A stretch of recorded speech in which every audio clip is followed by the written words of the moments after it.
Sejam muito bem-vindos a mais um estudo promovido pelo Centro Espírita Bezerra de Menezes, o Apóstolo do Bem. Se você ainda não é inscrito em nosso canal, inscreva-se. E não esqueça de clicar no sininho de notificações para poder receber um lembrete todas as vezes que um vídeo for lançado. Se puder também, compartilhe este vídeo e todos os demais vídeos com seus amigos e familiares que possam se beneficiar dos estudos que têm sido feitos pela casa. Muito obrigado e que Jesus abençoe a todos. Mensagem fraterna.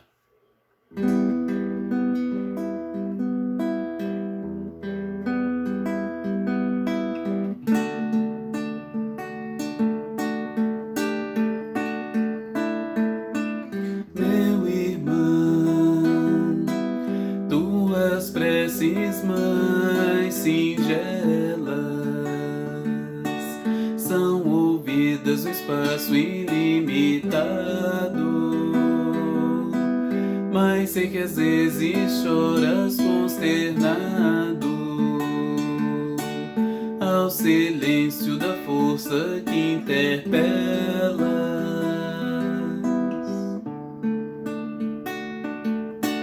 Volve ao teu templo interno e abandonado, a mais alta de todas as capelas, e as respostas mais lúcidas e belas hão de trazer-te alegre e deslumbrado. Ouve o teu coração em cada prece, Deus responde em ti mesmo e te esclarece com a força eterna da consolação.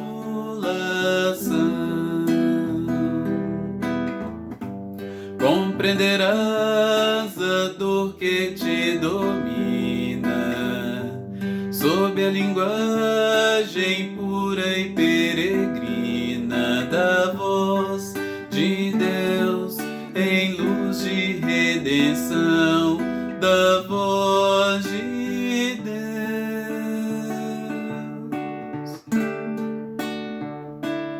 em luz de redenção.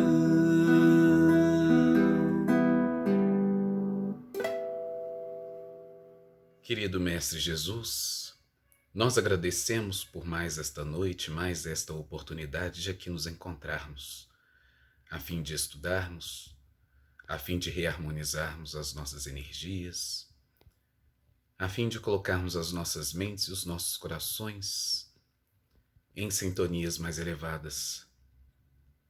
Muito obrigado, Senhor Jesus, por todas as bênçãos que temos recebido. E continua, Senhor Jesus, amparando a todos aqueles que necessitam de Teu amor, encarnados e desencarnados, onde quer que estejam. Muito obrigado por tudo. Sê conosco hoje, agora e sempre. Que assim seja. Boa noite, queridos irmãos do Centro Espírita Bezerra de Menezes, o Apóstolo do Bem. Saudosos que estamos de estarmos presentemente fazendo os nossos estudos.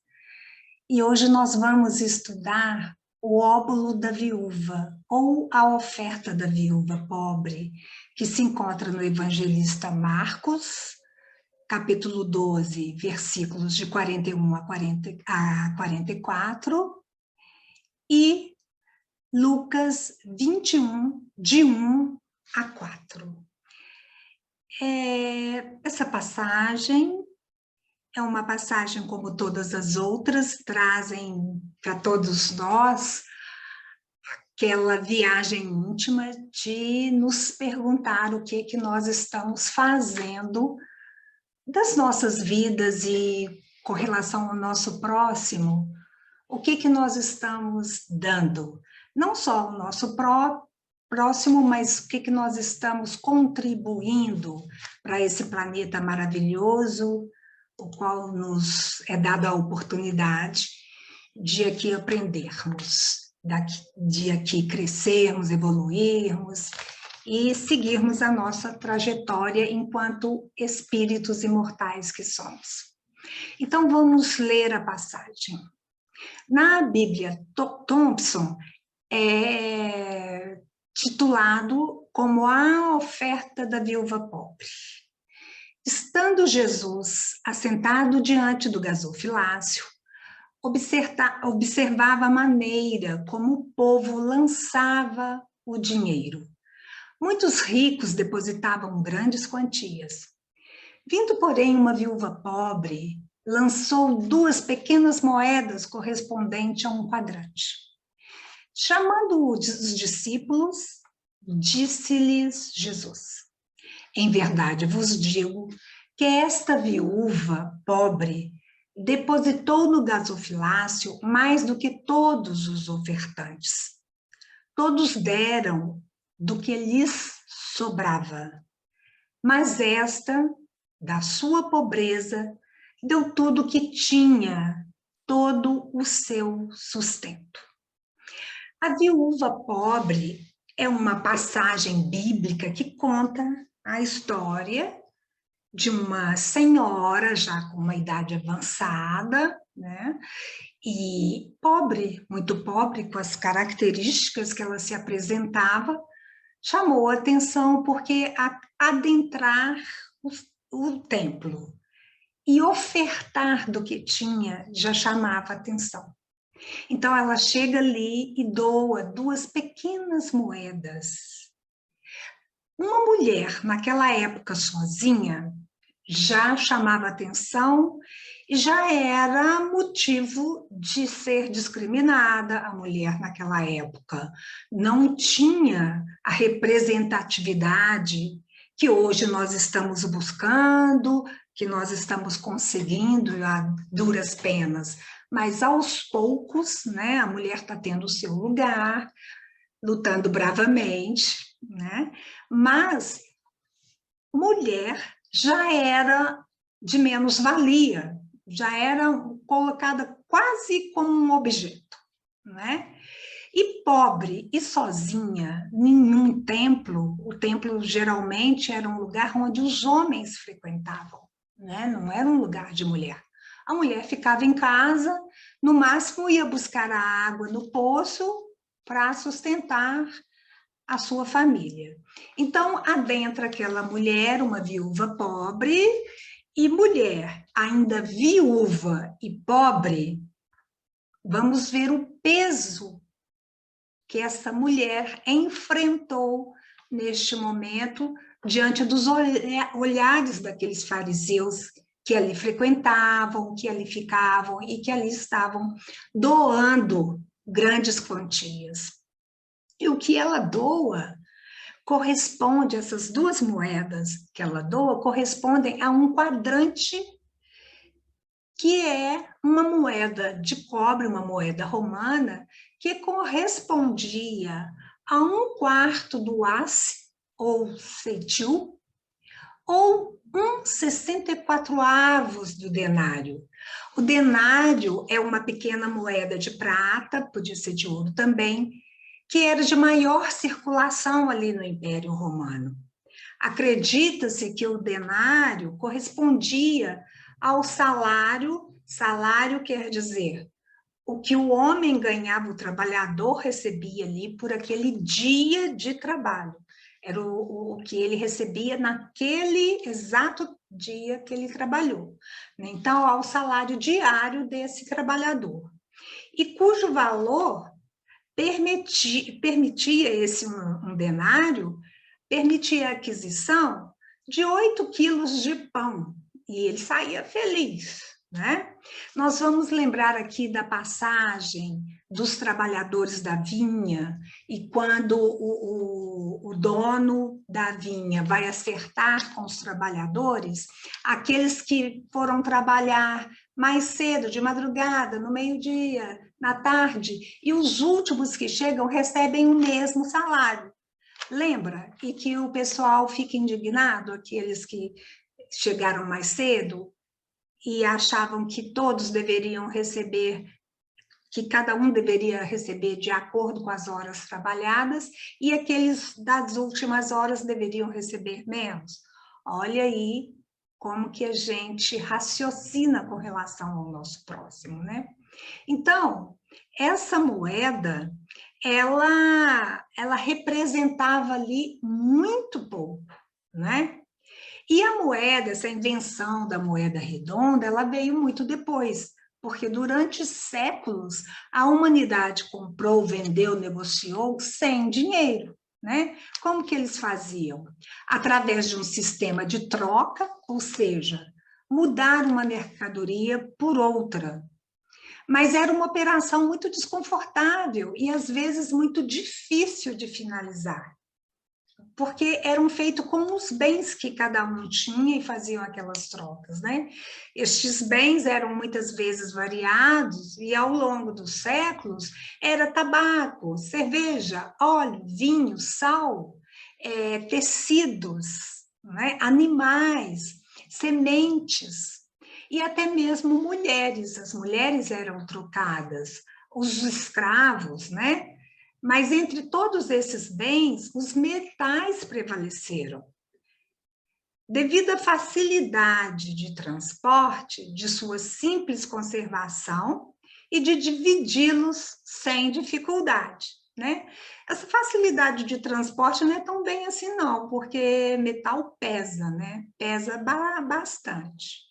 Então, esse quadrante, né? Vamos lá ver esse quadrante, esse denário, a dracma, lembra da passagem da dracma perdida?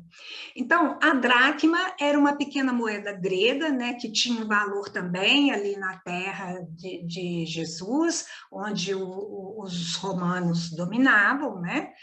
Pois muitos filhos da Grécia ali viviam e usavam esta moeda. Ali era uma região que tinha várias moedas, não é? E o seu valor era mais ou menos equivalente a um denário. Então, o quadrante, meus irmãos, correspondiam aos humildes 1,64 avos de um denário. Então, a atitude dessa mulher, a simplicidade e o que ela estava ali levando, chamou a atenção de Jesus, né? Que estava ali observando os fariseus que lançavam, fazendo questão de mostrar o quanto eles lançavam, né? E fazia barulho, porque esse gasofilácio, onde eram lançados as moedas, muitas vezes eram de metal ou de madeira, mas na maior parte de metal, para poder, né? E eles se afunilavam um pouco, que hoje a gente pode lembrar dos nossos cofres, né? E no afunilamento e o bojo mais aberto embaixo fazia um certo barulho. Mas a gente pode dar um jeitinho de não fazer tanto barulho, ou nenhum, ou quase nada, né? Então, eles jogavam, lançavam, fazia aquele barulho imenso, porque o que objetivizava, gente, vocês entenderam, mas o que o objetivo deles era ali chamar a atenção. Olha, eu estou doando muito. E chega essa senhorinha, né, com as suas 2 moedas, viúva, sem marido. Imagina uma mulher sem marido naquela época, né? E a mulher sem marido, ela, pela lei, ela deveria casar-se com os irmãos do seu marido, né? Então, na verdade, ali a gente não, a passagem não fala, mas ainda era mais sofrido para esta mulher, porque ela não tinha marido. E ela deita 2 pequenas moedas que valiam um quadrante. Jesus chama todos os discípulos e diz: essa pobre mulher deitou tudo que tinha. Para muitos, talvez, isso não tenha valor, mas para ela, isso representa muito, pois era o que ela tinha. Ela tinha e doou. Ela deu, não do que sobrava. Não sobrava. pelo contrário, faltava. Mas para Jesus, que ali os observava, todos os detalhes, né, com o olhar, aquele olhar psíquico que nós já estudamos aqui na nossa casa, a Derlande já trouxe sobre o olhar psíquico de Jesus, que via ali tudo que aquela mulher estava vivendo, o que ela já havia passado e o que ela viveria. E não só essa mulher, mas todos aqueles que ali estavam colocando a sua oferta no gasofilácio, né? Então, era de muito amor, de muito valor o que ela estava ali colocando.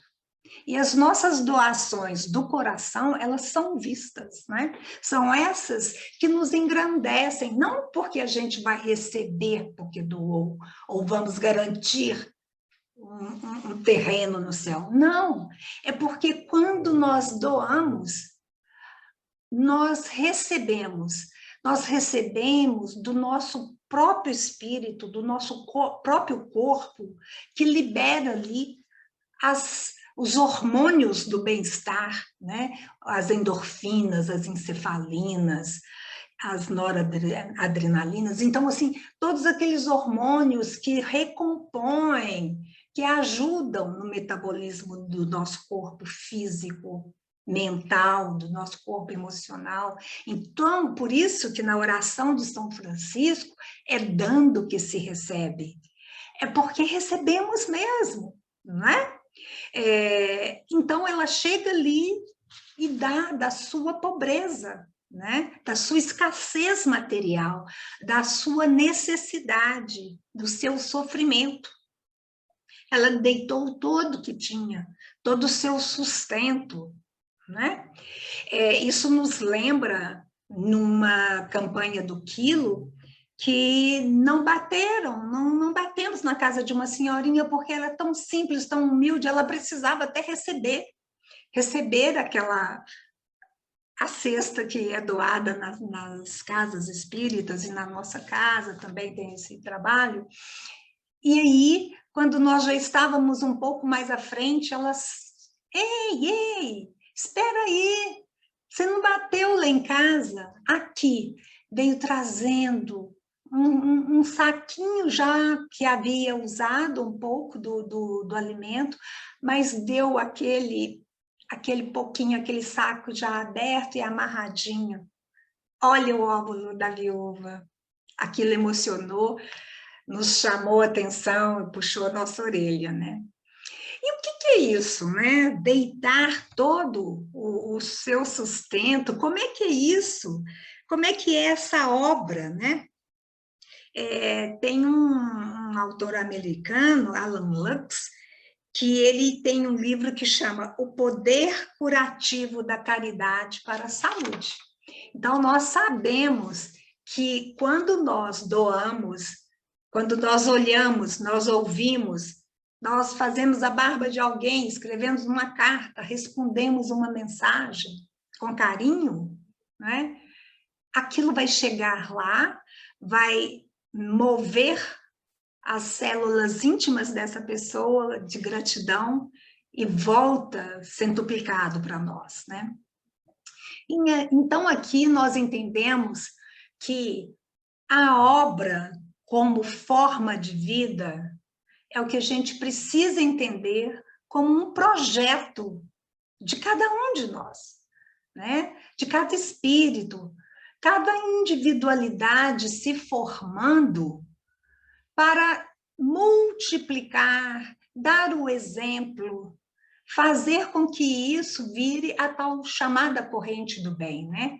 A vida de cada um, diante da eternidade que nos espera, que nos aguarda, tem aí para nós uma responsabilidade muito grande a ser alcançada, a ser dedicada, porque nós recebemos muito. Só de estarmos vivos, passando por esse momento, né?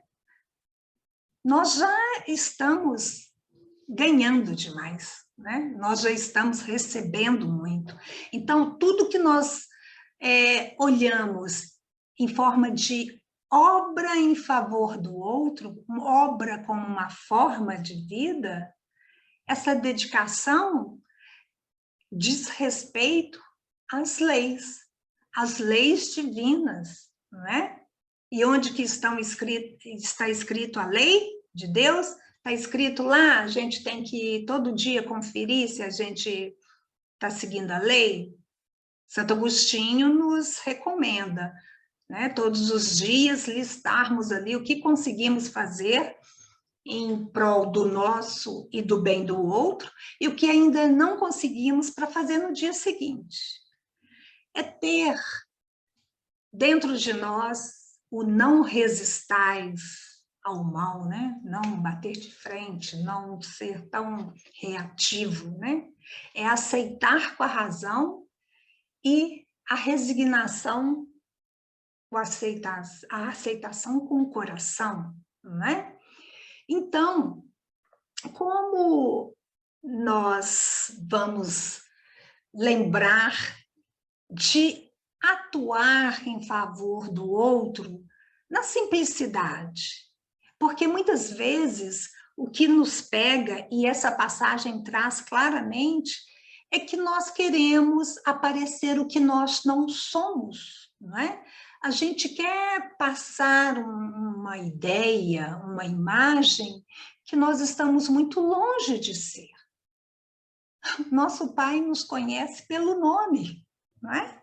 Então, a quem nós queremos enganar? A nós mesmos? Não tem jeito, porque nós sabemos quando nós infringimos a lei, não é?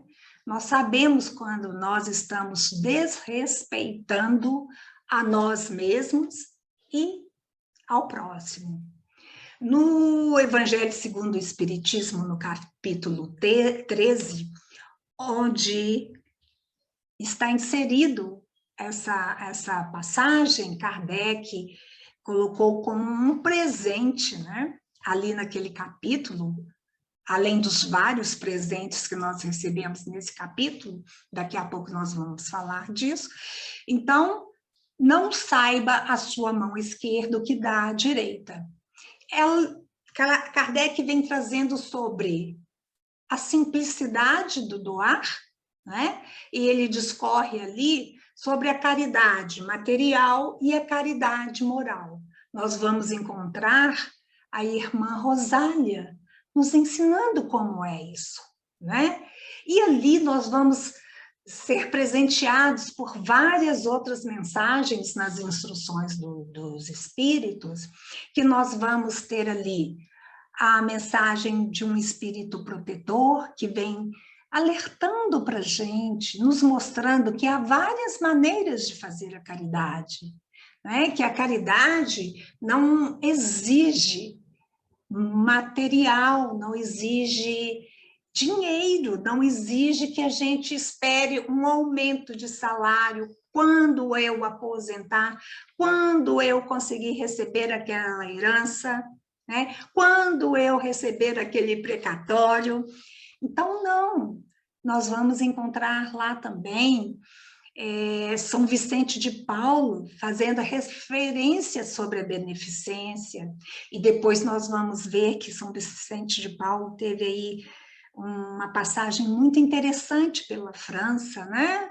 Onde ele trabalhou de uma forma maravilhosa, e é o patrono, né, desse trabalho da campanha do quilo, é um espírito muito querido nosso. Nós vamos encontrar também nesse capítulo 13, não saiba a sua mão esquerda o que faz a direita, Cáritas, né? Aquela que foi martirizada em Roma, e ela assina essa passagem como caridade. Ela começa a mensagem: eu me chamo Caridade. Gente, é um capítulo maravilhoso que a gente tem que ler, reler, ter ali na cabeceira e fazer várias vezes a leitura dele, que é muito bonito esse capítulo. Como todos, né? Os comentários de Kardec. E nós vamos lembrar que na questão 886 do Livro dos Espíritos, Kardec pergunta aos espíritos qual que é o verdadeiro sentido da palavra caridade, como entendia Jesus. E nessa questão, os espíritos respondem para Kardec: benevolência para com todos, indulgência para as imperfeições dos outros, perdão das ofensas. Como é que a gente está lidando com essas questõezinhas aqui que os espíritos nos trouxeram? Benevolência. Entender, né, como é que o outro está diante da dificuldade que nessa encarnação ele assumiu lá nos registros reencarnatórios, que ele viria com aquela responsabilidade, com aquela dificuldade, com aquela escassez, ou então trazendo ali uma condição material, gerenciando, tendo como gerar empregos, dar ao outro a condição de trabalhar ao invés de esmolar, né?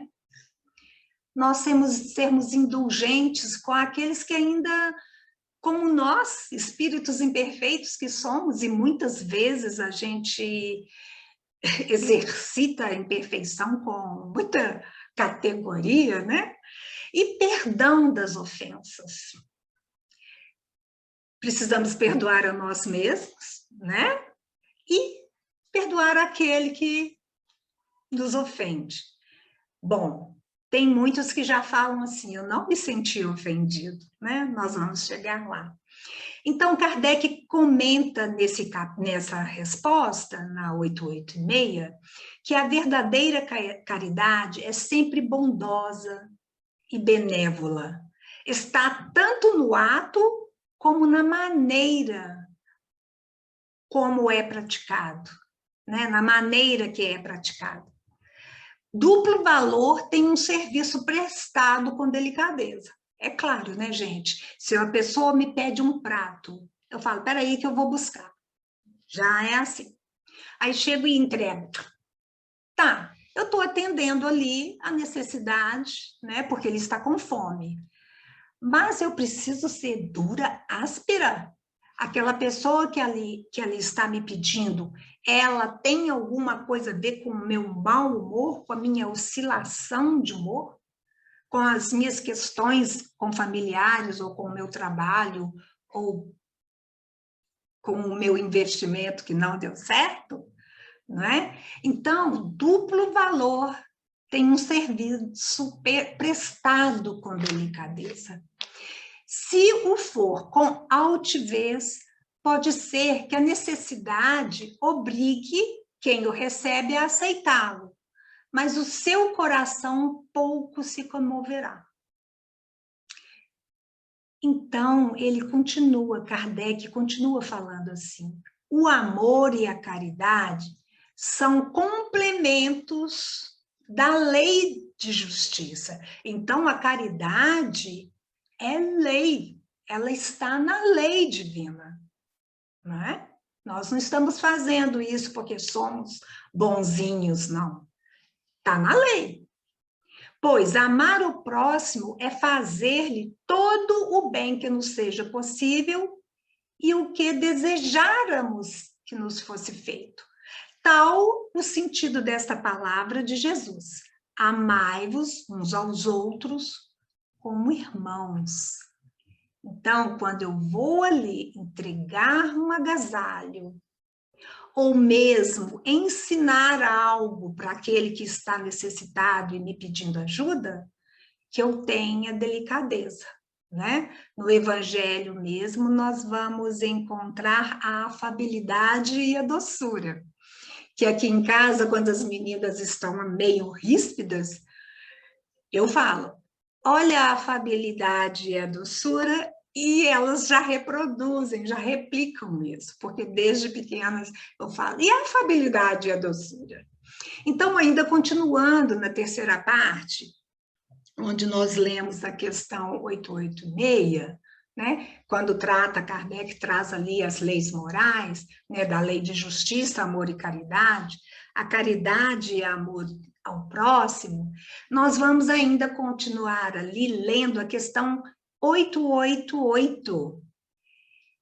E ela traz assim: que se deve pensar da esmola? Né? Porque muitos que praticam a caridade, acham que estão praticando a caridade, eles acham que caridade é da esmola, né? Pega uma moedinha, joga lá, cumpriu o que eu tinha que fazer hoje. E muitos falam assim: não, a minha parte eu já dei. 10 centavos. Ah, minha parte eu já dei. Eu já ouvi isso muito. Então, pergunta-se assim: o que se deve pensar da esmola? Na 888. Condenando-se a pedir esmola, o homem se degrada fisicamente e moralmente, embrutece-se. Uma sociedade que se baseia na lei de Deus e na justiça deve prover a vida do fraco. Olha, uma sociedade que se baseia na lei de Deus e na justiça, deve prover a vida do fraco, sem que haja para ele humilhação. Deve assegurar a existência dos que não podem trabalhar, sem lhes deixar a vida à mercê do acaso e da boa vontade de alguns. Então, nós vamos entender aqui que aquele que está necessitado, que não tem o trabalho, que não está conseguindo gerir para a sua casa os recursos para alimentar os seus filhos ou os seus pais idosos, é da lei divina que a sociedade supra isso, o ajude, até que ele consiga um recurso do seu próprio trabalho, né? Ganharás o pão com o suor do seu rosto. Então, nós não estamos aqui mantendo a pessoa no esmolar, né? E essa pergunta, ela se desdobra, tem a pergunta é a seguinte: dar-se-á reproveis a esmola? Kardec, fantástico, né? Com as perguntas dele. Então, se degrada a pessoa, né? Se embrutece moralmente, fisicamente, então, e moralmente, como que fica com a questão da esmola? Então, deve se reprovar? Não. Os espíritos respondem assim: não. O que merece reprovação não é a esmola, mas a maneira porque habitualmente é dada, né? Você vai mantendo a pessoa ali na mendicância, ela fica ali na humilhação, e muitos se sentem maiores, melhores por manter o outro ali, né? A gente vê isso na lei aí da sociedade, nós vamos ver que está muito desajustado, né, nos dias de hoje, essa questão, e a gente vê que é uma coisa antiga, e nós não aprendemos isso até hoje, né? O outro sempre teve ali precisando esmolar. Não, então alguma coisa está errada, se a gente não aprendeu isso até hoje, né? Mais de 2000 anos, ou muito, muito mais, né? Então, o homem, os espíritos continuam, o homem de bem, que compreende a caridade de acordo com a caridade segundo Jesus, vai ao encontro do desgraçado, sem esperar que este lhe estenda a mão. Sabe, se eu sei que o outro está precisando, eu vou deixar que ele, olha, eu vim aqui na sua casa, que eu estou precisando disso, disso, isso.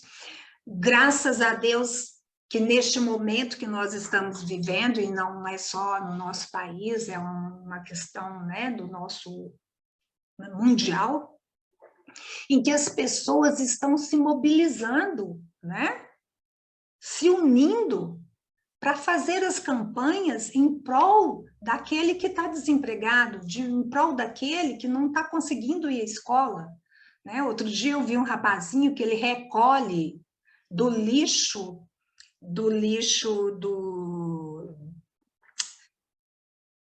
de computadores, dessas peças que são jogadas e não aproveitam, né? A pessoa às vezes tem o seu computador, joga lá, fica no quarto de despejo.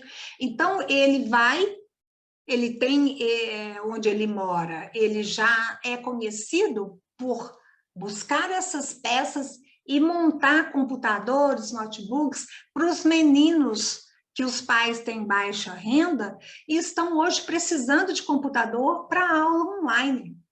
Olha que maravilha, lixo tecnológico. Era isso que eu queria lembrar.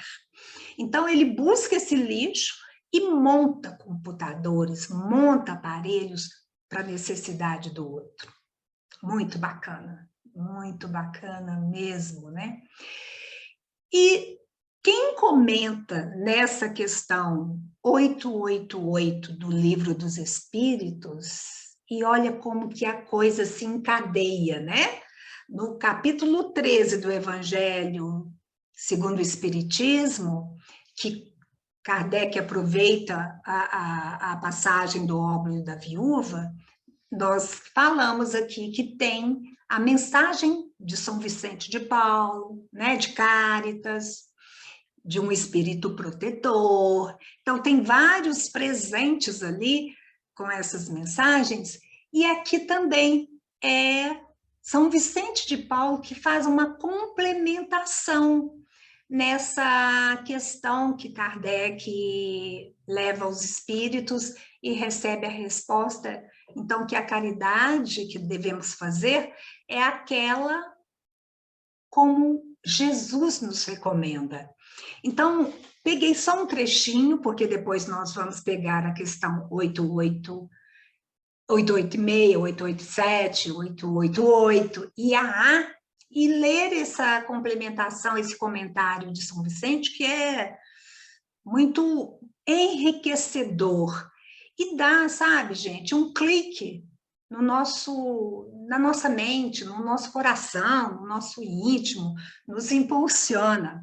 Então, eu peguei uma partezinha só, que São Vicente diz assim: a verdadeira caridade é sempre bondosa e benévola. Está tanto no ato, né, como na maneira por que é praticado. Duplo valor tem um sentido prestado com delicadeza, né? É o que a gente já leu na passagem anterior, no slide anterior. Às vezes eu me empolgo e repito. No Fonte Viva, Emmanuel, psicografia de Francisco Cândido Xavier, Emmanuel traz no roteiro 60 sobre a esmola mesmo. E o título é Dai antes esmola do que tiverdes. Né? Isso está em Lucas 11:41, essa passagem bíblica.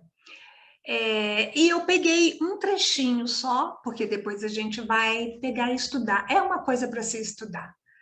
Emmanuel traz assim: o dono de toda a riqueza, de todo o poder, é Deus, nosso Criador e Pai, quem empresta recursos aos homens, segundo os méritos ou as necessidades de cada um. Não olvidemos, assim, as doações de nossa esfera íntima e perguntemos a nós mesmos: doações da esfera íntima. Olha a viúva, olha as 2 moedas da viúva. Que temos de nós próprios para dar? Que espécie de emoção estamos comunicando aos outros? Que reações provocamos no próximo?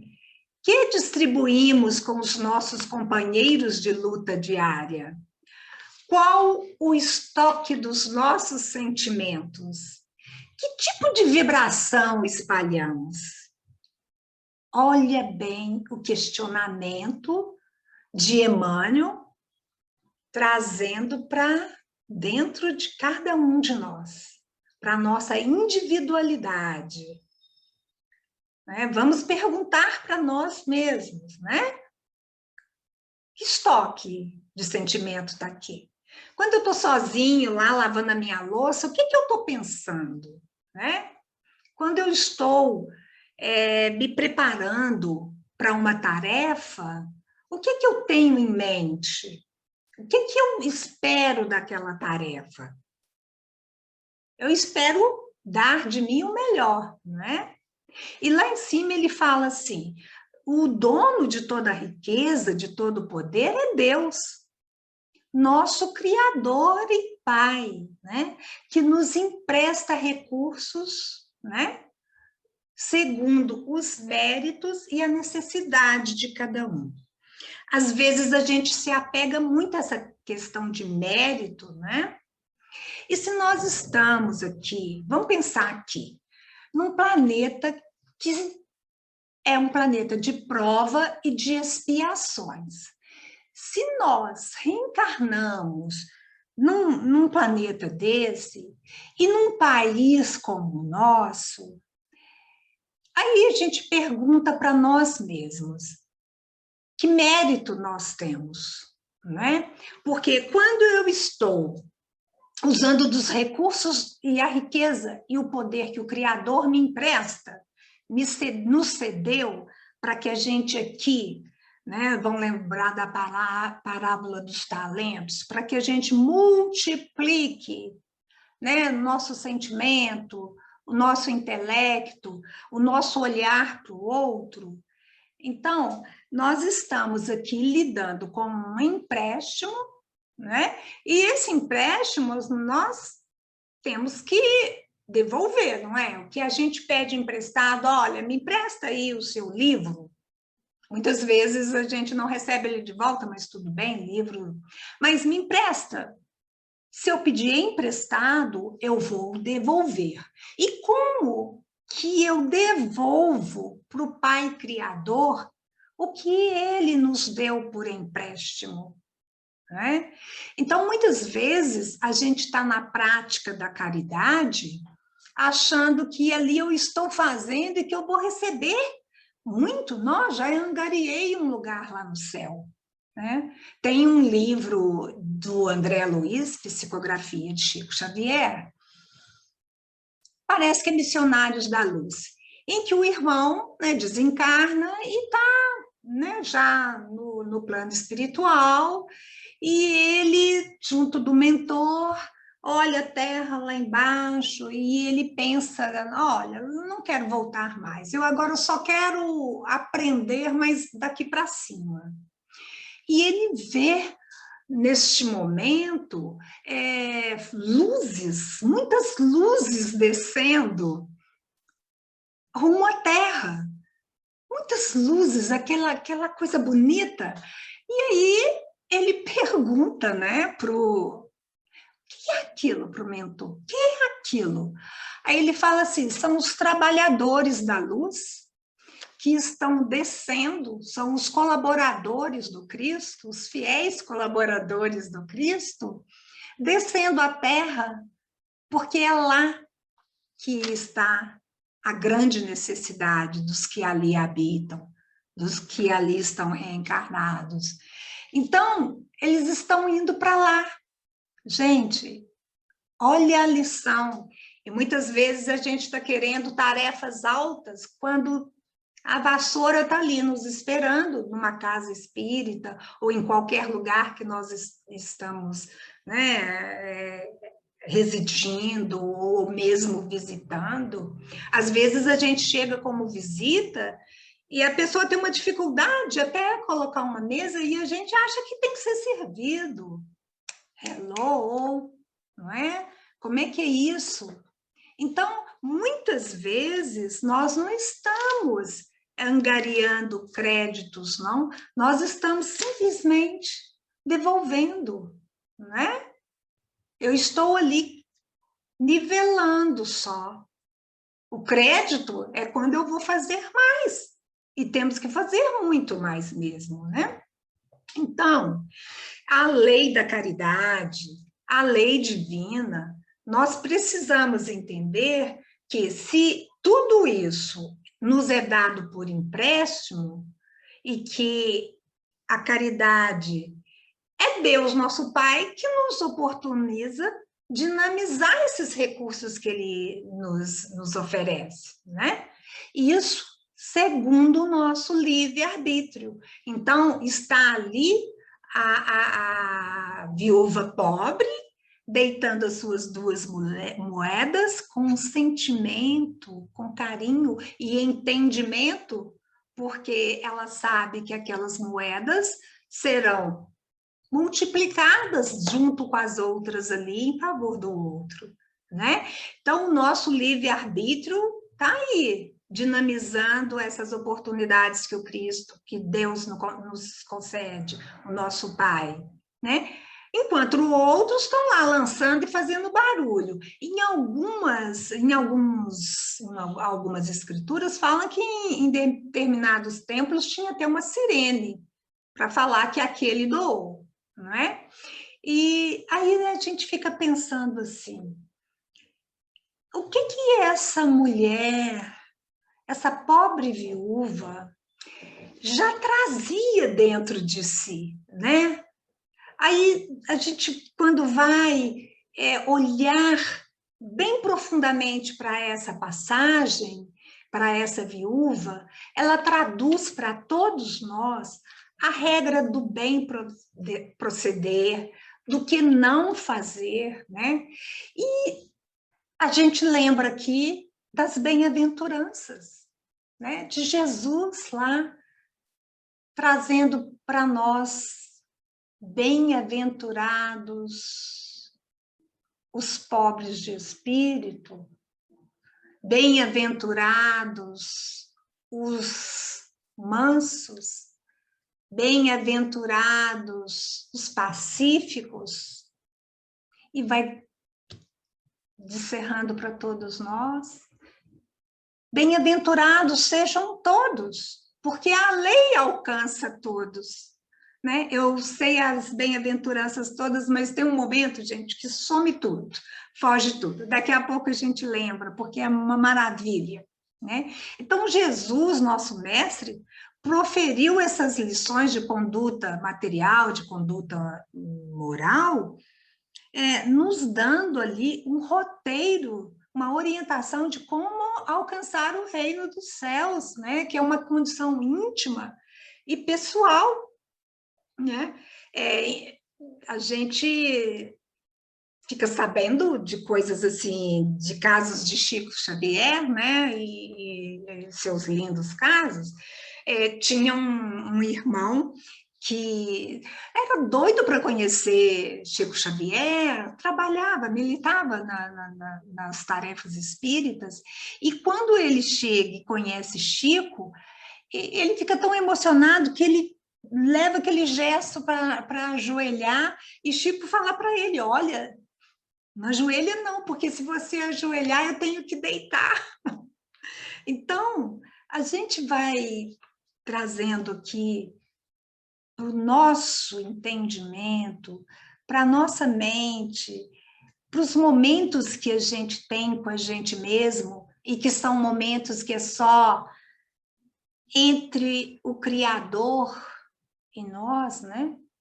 A gente observa que para alcançar esse reino do céu, não é fazer a viagem para um reino maravilhoso de cristal, né? Eu lembro que mamãe era evangélica e tinha um hino. Os hinos são bonitos, né? Traz alegria para a gente. E eu lembro dela cantando um hino que quando retornasse para o céu, as ruas seriam de ouro e cristal. E nós sabemos que o ouro e cristal é uma outra coisa a ser alcançada, né? É uma condição de ouro e cristal dentro de nós, que esse reino está aqui dentro, né? Esse reino é uma força que rege em nós, que atrai, né, para dentro de nós todos esses instrumentos onde nós vamos dinamizar esse amor que a gente ainda não sabe o que é, né? Que são rugimentos ainda que a gente trabalha com ele, em favor do bem-estar de todos, de um mundo melhor, né? De um entendimento, de um carinho, de um abraço, né? Outro dia na rede social, nessa questão de não poder abraçar, uma pessoa postou que a mãe queria muito um abraço, então ela envolve a mãe num lençol e abraça aquela mãe. Gente, olha que coisa linda, não é? Então vamos voltar aqui.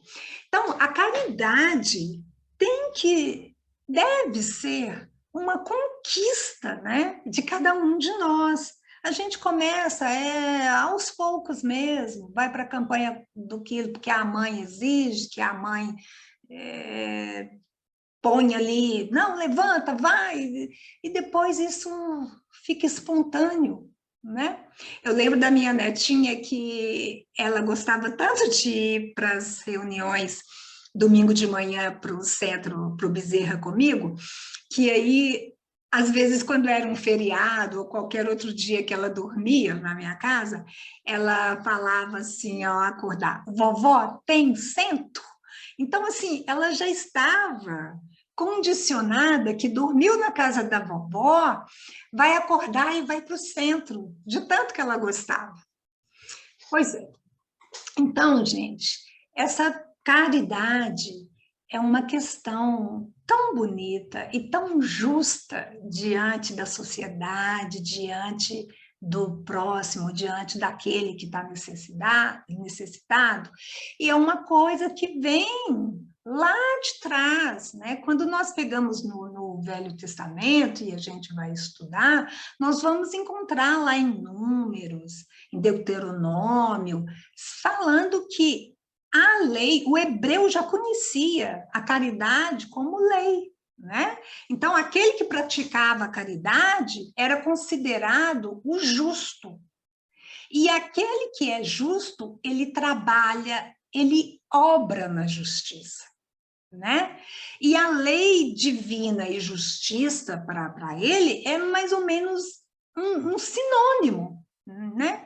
Então, aqueles ali que jogavam as altas quantias fazendo lá, né, o seu alarde, o seu tilintar das moedas, sabiam da hipocrisia que eles estavam vivendo, a hipocrisia que eles estavam operando, fazendo, né?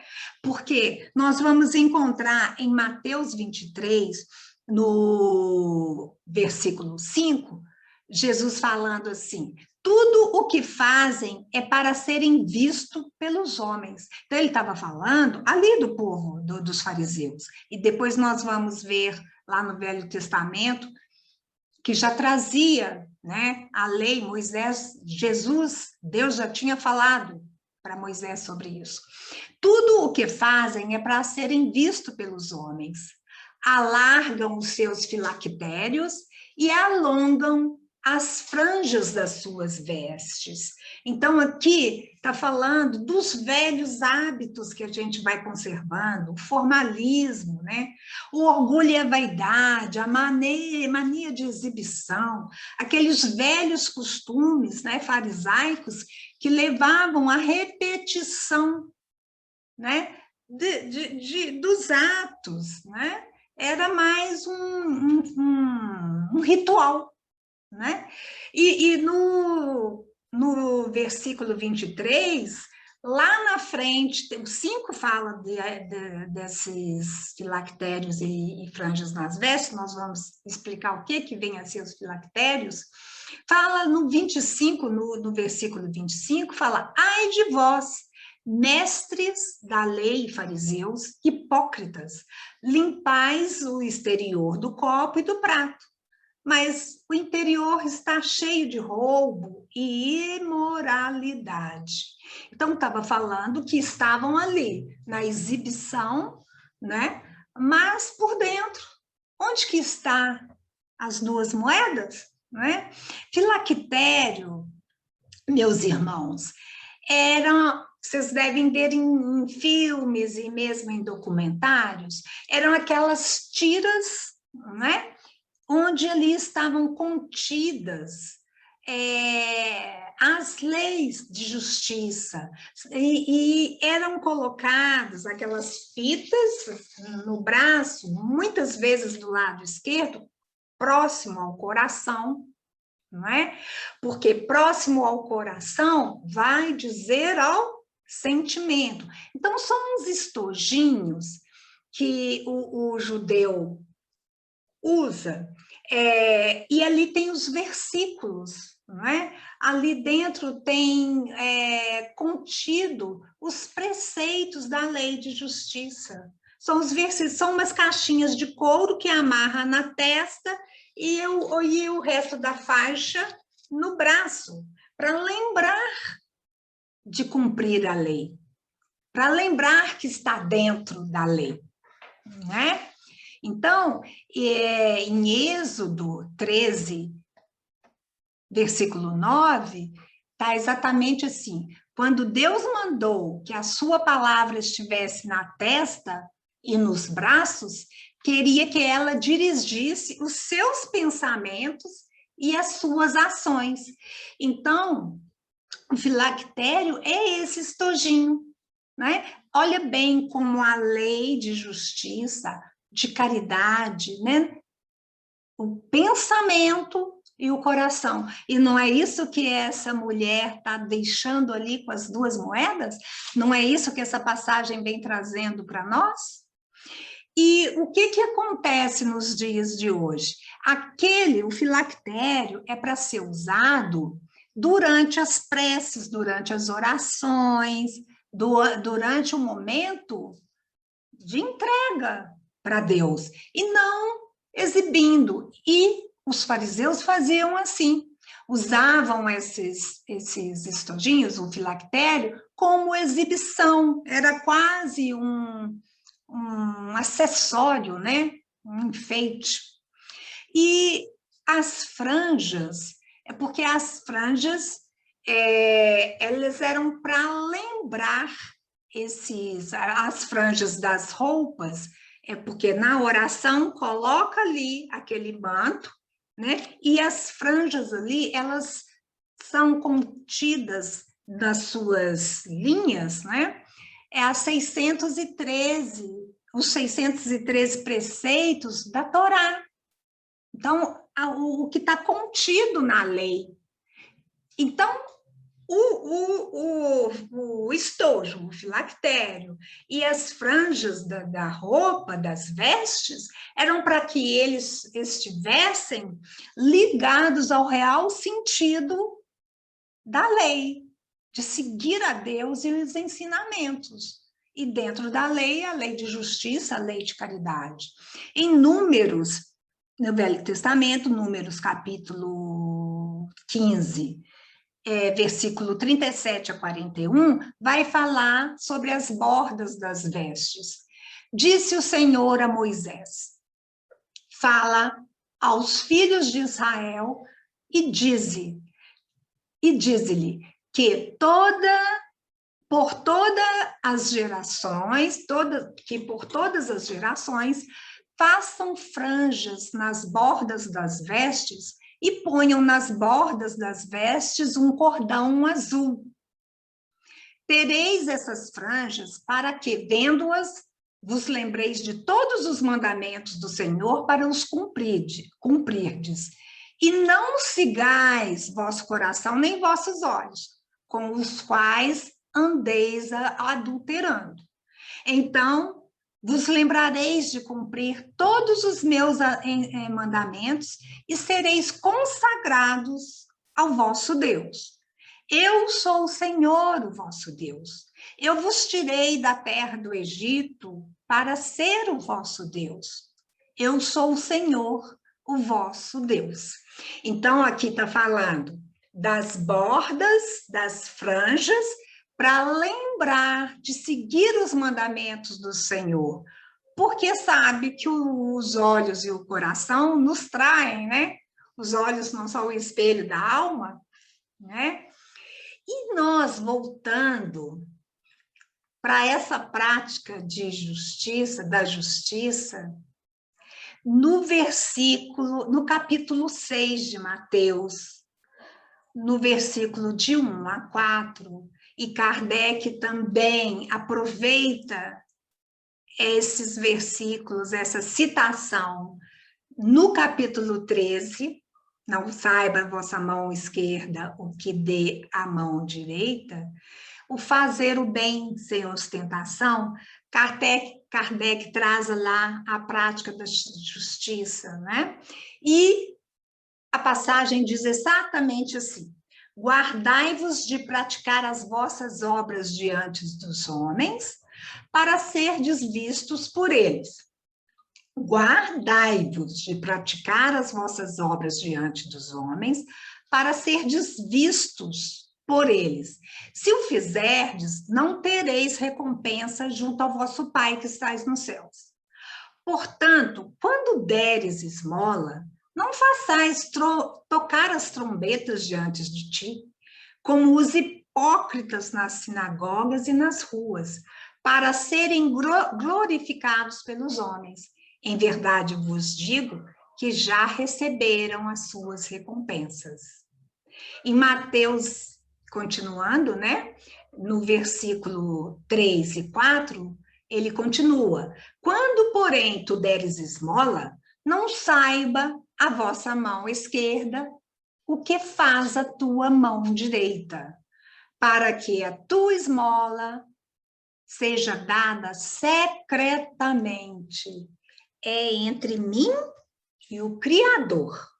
Então, teu Pai que vê em secreto te recompensará. Né? Onde que está escrita a lei de Deus?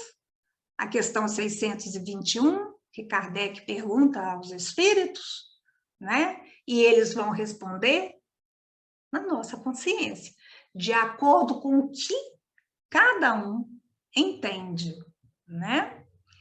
Então, meus irmãos, nós vamos caminhando para o final do nosso estudo, agradecendo muito e lembrando que nessa época era costume fazer a doação levando em conta a ostentação, né? Mas nós sabemos que a verdadeira caridade, a doação, é um sacrifício que eu faço do meu doar, né? Eu dou. É assim que se faz uma caridade, né? Eu posso fazer uma visita, eu posso fazer a barba de um que não está conseguindo, eu posso fazer um desconto, né? Um preço social para aquele que não pode pagar pela minha hora de trabalho, né?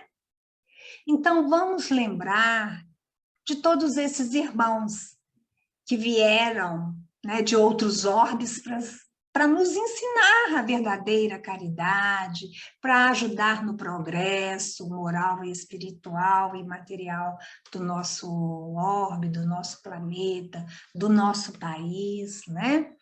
E nós vamos lembrar aqui de São Vicente de Paulo, que eu queria falar e esqueci. Dentro da Igreja Católica, ele é muito querido e citado, né? É de grande reverência a este irmão, a este espírito, porque sempre foi muito caridoso, né?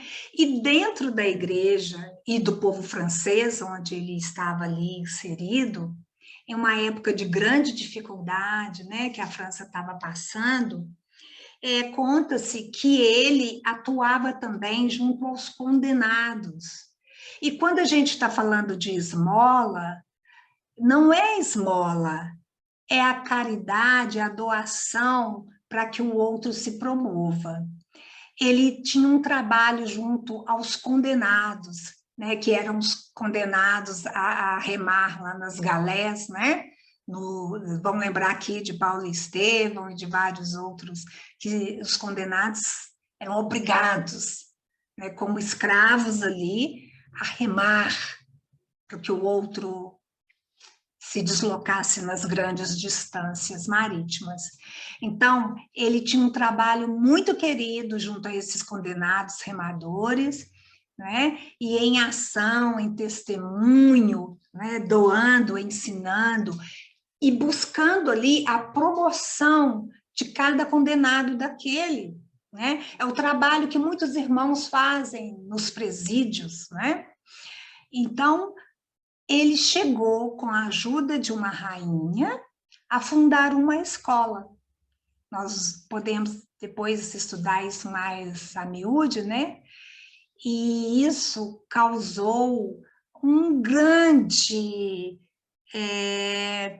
entendimento do que vem a ser a doação ao próximo, e ali aqueles que lhe ajudaram, a gratidão, e como que uma pessoa pode sair de uma vida periférica, de uma vida de miséria, né, de escassez, promovendo em si movimentos em busca do reino de Deus. Então, agradeço muito esses momentos que aqui passamos, agradeço a Deus Pai Todo-Poderoso, a Jesus Mestre Amigo de todas as horas, a todos os nossos irmãos que colaboraram para que hoje nós tivéssemos, como nós temos, esse banquete, esses recursos nas obras, nos exemplos maravilhosos de Jesus. Que Deus abençoe a todos aqueles que aqui estão nos ouvindo, os seus lares representados, e que Deus esteja presente através dos ensinamentos de Jesus em cada coração, em cada ato, em cada momento das nossas vidas. Paz para todos. Muito obrigada. Que assim seja.